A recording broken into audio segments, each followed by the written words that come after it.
I can't tell you how happy and quite honestly excited I am to be able to present to you today this webinar on establishing an estimation center of excellence. The reason for my joy, if you will, is a lot of times the talks I give or what have you, yes, they're founded on some experiences we've had, sometimes some theories or ideas that we'd like to advance in the industry. What's a little bit unique about this particular session is that I'm actually going to be sharing with you what I've characterized as a case study. This is kind of the real deal. This is something that in the last year or so that we've done for a client, setting up their sizing and estimating center of excellence. So I'm really going to share with you what that comprised of, why they were interested in doing this, what our role was in that process, some of the lessons learned, and what made it a success. Because it has been very successful. So, with that in mind, let's move on. So, as I said, this is a bit of a case study, if you will. I don't know if that's the appropriate way to position it, but in any way, let me set the stage. So, talking about a client organization that, as many organizations do today, they just weren't very good at estimating their projects, schedules, costs, kinds of the standard things that you use to properly set your stakeholder or customers' expectations. It was also causing them problems relative to being able to properly allocate the necessary resources. So their resource planning throughout the year was constantly having to be juggled and adjusted and whatnot because of the inability to accurately predict.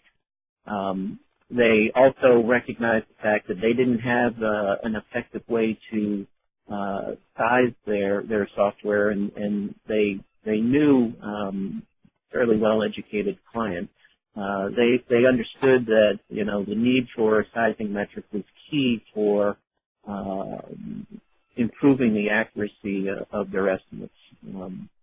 And similarly, they didn't really have much in the way of productivity performance measurement. They didn't have a lot of historical data about how they had performed in the past. And again, they recognized or they realized that some good, proper estimating techniques, as we'll see a little bit later on, are built around having some historical perspective of past performance.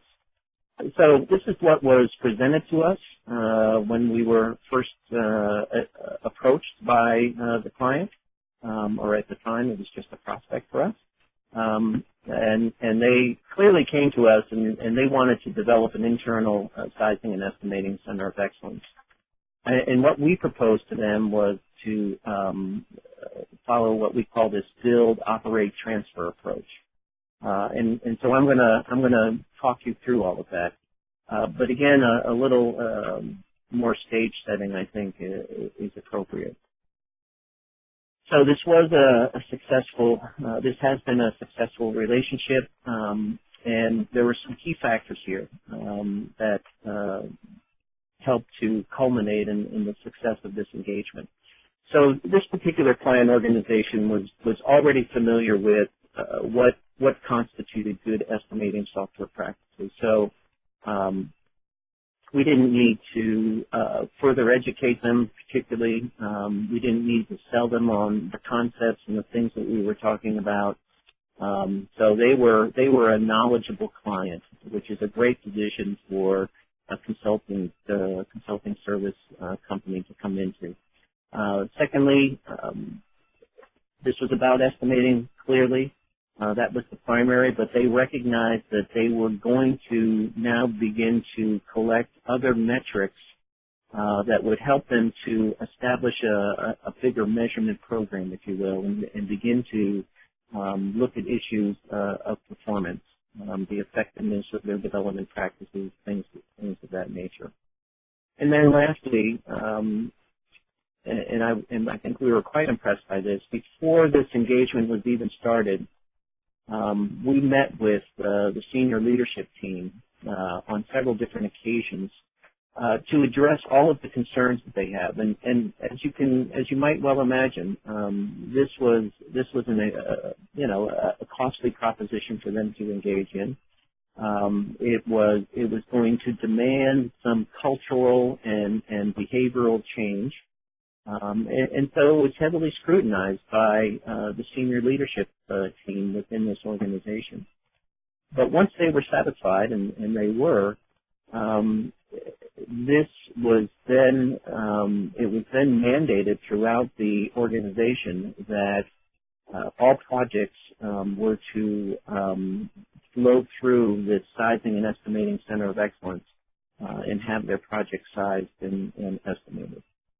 So again, these are key factors to success, and I think they're very important.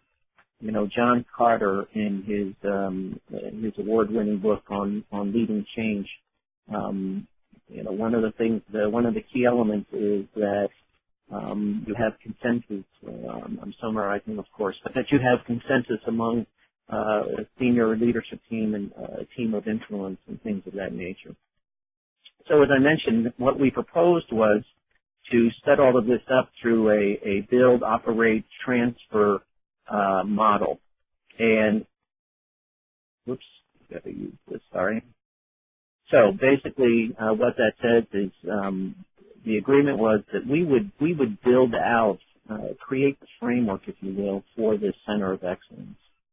And that center of excellence would incorporate sizing and estimating best practices. Once we had developed that program, we would then operate the program. So we're coming in with the expertise, right? So we're the knowledge providers here, and so we would do the sizing and estimating for all of the candidate projects. And then at some agreed upon time, we would do a knowledge transfer, so the transfer part of this deal, and we would train the client organization how to take over this program, train them on sizing techniques and estimating techniques and things of that nature. Okay, so that's what in part I'm going to step you through was, what did we do in the build phase, what did we do in the operate phase, and then what did the transfer phase consist of. Their job was to I keep pushing the wrong button. Their job was to, set expectations and whatnot. So this is how they position the benefits. So the objective was to come up with a standard framework, right, for estimating effort and duration.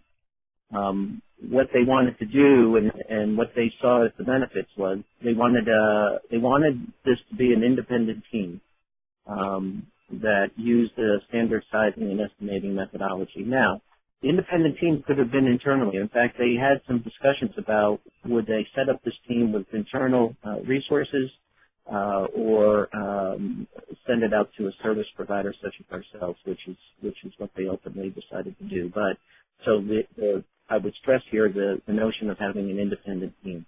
And the purpose there obviously was to introduce, objectivity, remove some of the subjectivity that occurs when project managers are estimating their own projects. They wanted to be able to do some comparative analysis. So they wanted to have appropriate